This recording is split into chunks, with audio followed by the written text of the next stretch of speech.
السلام علیکم۔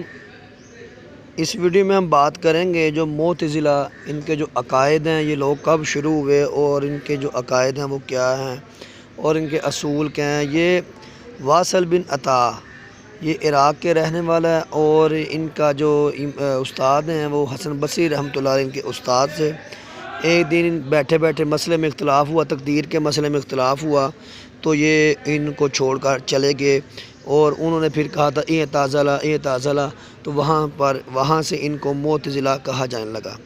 ان کے 5 اصول ہیں۔ پہلا عدل، توحید، اور اس کے بعد وعدہ وعید، منزلۃ بین المنزلتین اور امر بالمعروف والنہی عن المنکر، ان کا 5 اصول ہے۔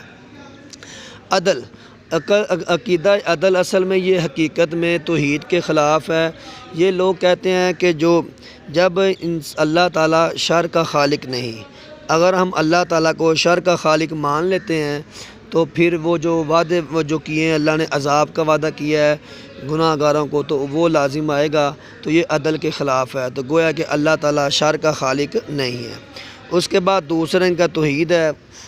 توحید سے مراد ان کی یہ اللہ تعالیٰ کی صفات اور اللہ تعالیٰ کے جو قرآن پاک ہے یہ اس کی مخلوق ہے، کیوں نہ کہ اگر اس کو مخلوق اور اللہ تعالیٰ کی صفات کو اور قرآن پاک کو مخلوق نہ مانا جائے تو اللہ تعالیٰ پر تعدد قدماء لازم آتا ہے جو توحید کے منافی ہے۔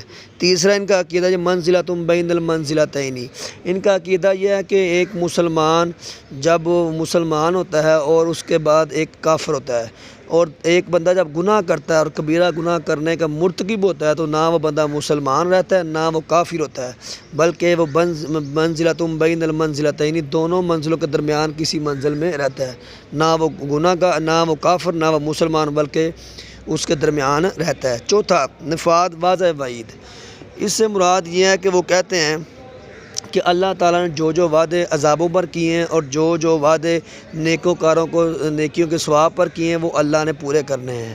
اگر اللہ ان کو معاف کرتا ہے گناہ گاروں کو تو یہ وعدہ اور وعید کے خلاف ہے۔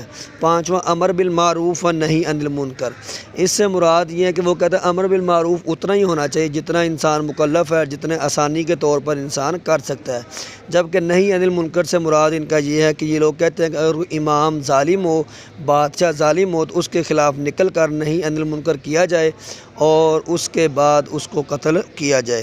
تو یہ تھا جو معتزلہ کے 5 عقائد، جس کے بارے میں سوالات میں آتا ہے اکثر کہ یہ ان کے 5 عقائد کون سے ہیں اور یہ معتزلہ کب اور کہاں سے پیدا ہوئے۔